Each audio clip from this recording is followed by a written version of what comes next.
Hello everybody, back here again for our vlog a day, and today is Sunday the 17th, and today was a lovely, beautiful day to be alive. Got this morning way earlier than I wanted to. Oliver was being just a pain in the ass all night long. He was pacing around and up and down all night, and he was trying to mess with Bistro off and on and just would not settle in for nothing, and had him out multiple times, and it was, I don't know, like 5 a.m. whatever. I finally just gave up and said hell, and got up with him because I wasn't getting back, and he wasn't getting anything near real sleep in the process of up and down over and over again. So I thought I'll just get out of the room and get him outside, and then basically let my wife sleep a little better. So got the dogs out, and we went outside for a little bit. Ended up leaving him out, and then me and Bistro came back inside for a little bit, hung out in the living room, and then headed back out with him, jumped in the hot tub once the sun started to come up, and I could keep an eye on better because Oliver has been such a just a crappy dog this trip that I didn't want to leave him out there with Bistro and the dark and not be able to see him as good, and he went from lights on and all kind of stuff. So said to hold it. So once the sun came up, I kind of watched him a little bit and keep an eye on him because he's just been annoying the crap out of Bistro. And today Bistro had enough of it. They played a lot, and then Oliver's wouldn't settle down. He wouldn't stop, and like Bistro finally kind of put a hurting on him a little bit, kind of roughed him up, and basically holding him down and stuff, which is what Oliver really needed. Oliver needed another big dog that would basically kind of teach him about boundaries again, because he's forgot about boundaries completely. And I think he hit that 2-year-old sexual maturity, and it's all he's thinking about. It's messed his brain up. I've had a couple dogs I've watched that they hit that 2-year range as they're still not neutered. Man, they just turn lousy, and that is what he did. He definitely turned lousy. So, but yeah, wife got it finally, got around. I got back inside, got the dogs fed, a lot of good fun stuff. Basically chilling out for the day. Ended up, owners reached out, said they're on their way home, hoping to pick him up they were planning on being here like noon. They got here at 2 instead to get him, which was fine. Went out, talked to them, I gave it back, and we chatted about how it went. And I had told him a little bit, it was not going good on this trip, but I didn't want to worry. It was like a 16-day stay, it was a big stay, so I didn't want them worried the whole time they're gone and thing.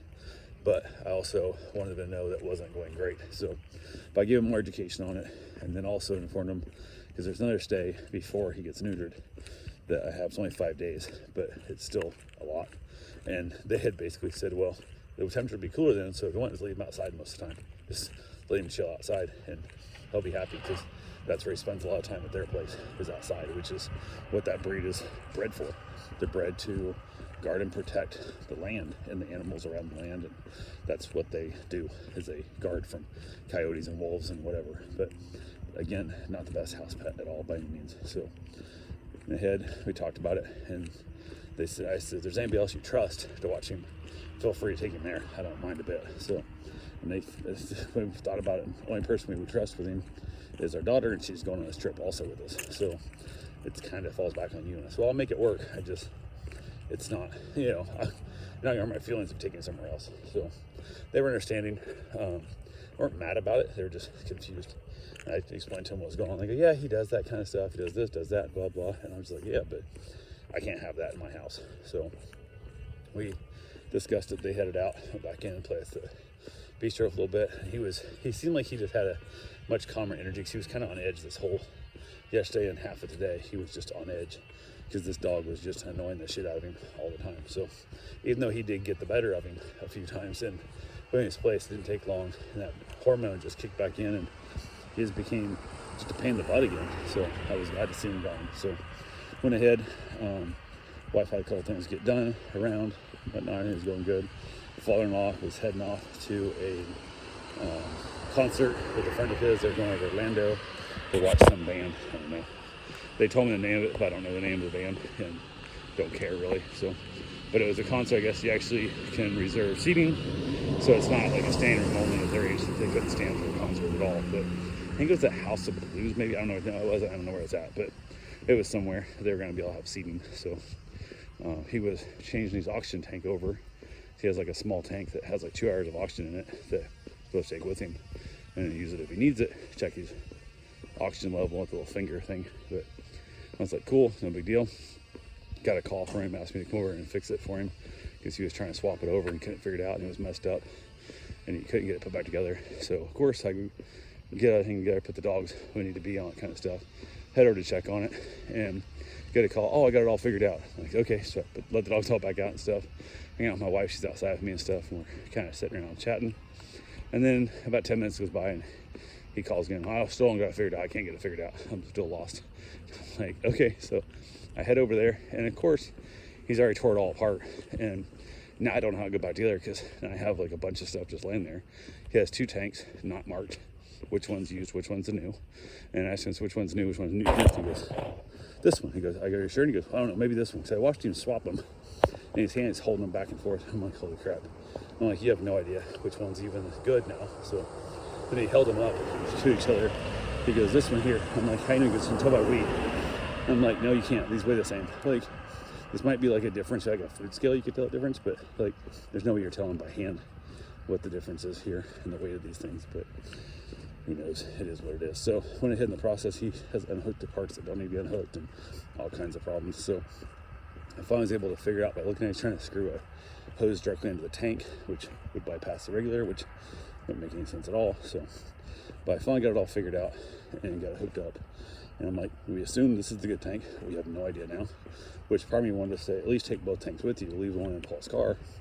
That way, if it is the wrong one, you can swap it out. But they're not going to walk back out the car in the middle of the concert and stuff to find out. So it just, hope you don't die, kind of thing.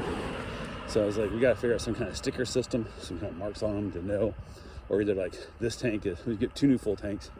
When you use one, you put it in that cabinet over there and then turn it back in and get the, use it out, rotate. Don't have them both in your lap at the same time. Like, makes no sense at all. I also asked him from now on, please, before you take something completely apart, call me over and ask, like, so I can help take it apart. Like, or, you know, we need to videotape it, something, because I figured out how it went back together, but it could have been way worse. And got back to the house, got it all figured out, got it working, shut the tank back off, and then headed back over to the house, talking to my wife. I'm like, was your dad like super confident at things? Like, was he like the mechanical guy who fixed everything? Because he seems to take shit apart way too freely for a man who can't put nothing back together.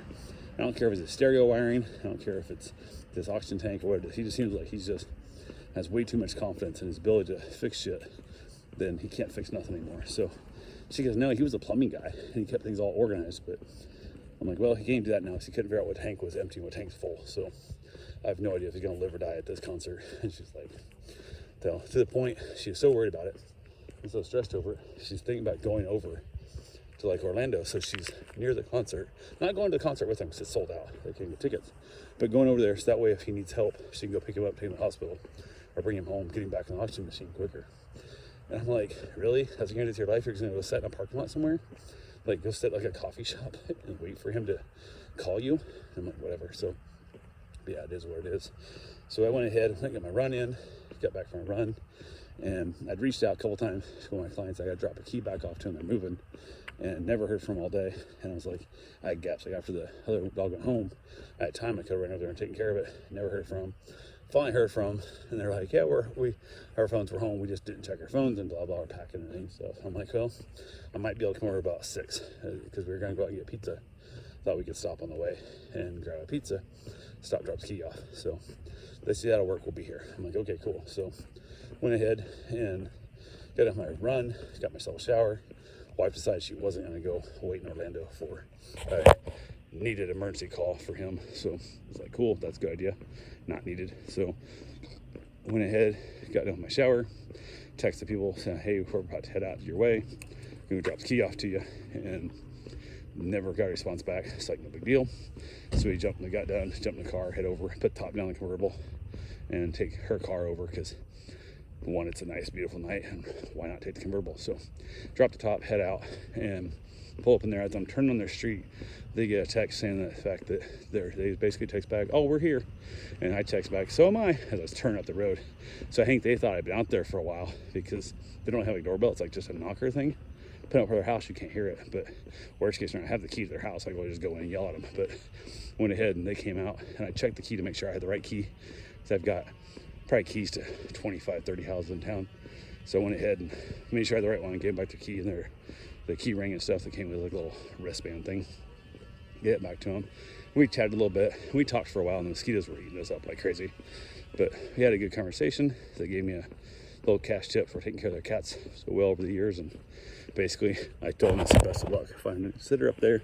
He goes, "You're not willing to make the drive?" I'm like, "No, really, I'm not." Like, if something really weird, something strange happened, that like an emergency type thing, I could possibly foresee it. But it's a couple hours north of us, and one of the main reasons they're moving, one, they're getting rid of a 100-plus-year-old house they don't take care of anymore, which will be good for them. And two, because they weren't real handy people, they were always trying to hire people. It's hard to find people who can do shit because nobody has any skill anymore. So, but they also are getting closer to the Mayo Clinic where she goes a lot. So yeah, it'll make their life a lot easier, because that was 99% of the times I watched their cats was when they had to go up and get treatments at Mayo. So they're moving up a lot closer, like 30 minutes away. So, which is way easier for them. And I guess with her conditions, she's not supposed to drive after dark, and like this time of year gets even worse, you know, because our sun gets dark by 6, you know, like dark by 6. So yeah, so having that whole thing works out real well for them. So I wish them all the luck and hope they do well. So, but yeah, we went ahead, chatted. I headed on over, got the pizza, dropped my wife off so she could go in, because a lot of times there's no parking around here at this time over there in New Smyrna. It's just so busy. But there's parking like right in front of the place. I wouldn't need her to be there. But she called, and then we got down to drop the key off and hit the drawbridge. Took longer to get there, but she came back out and said she couldn't put the pizza in the trunk because the top's taking up all the space. So I got out and showed her, yeah, it fits right in here. So she just tilted the slider in.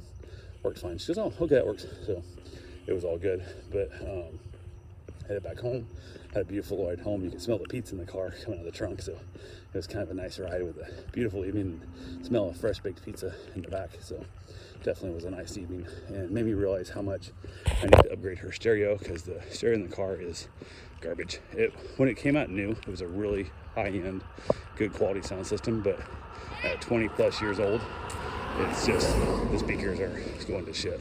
But it's a really hard one to change out, because it's got like a 12 ohm sub and like 8 ohm rear door speakers and like 2 ohm tweeters and all kinds of really weird, it's a real weird setup. When it's set up and it's doing well, it's great, but it's so much pain in the butt. They make a reconing kit, but you're gonna spend a bunch of money. You gotta tear the whole car all apart to recone it all, and you're not gonna really gain anything. So I'm looking around possibly to find some place that has experience with these cars, because the RS is an oddball car. There's like the stereo's behind like a hidden door and all kinds of weird little funky things that the navigation hooks through the stereo system, and it's a bunch of crap. So I want somebody who's done it 2 or 3 times and has a knack for it, knows what they're doing. I don't want it hobbled together. I want it done correctly.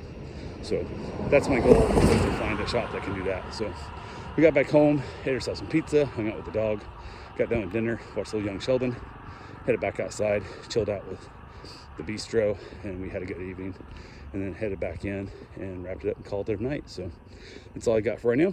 We'll talk to you guys tomorrow. Have yourself a safe, wonderful day. Thanks for watching.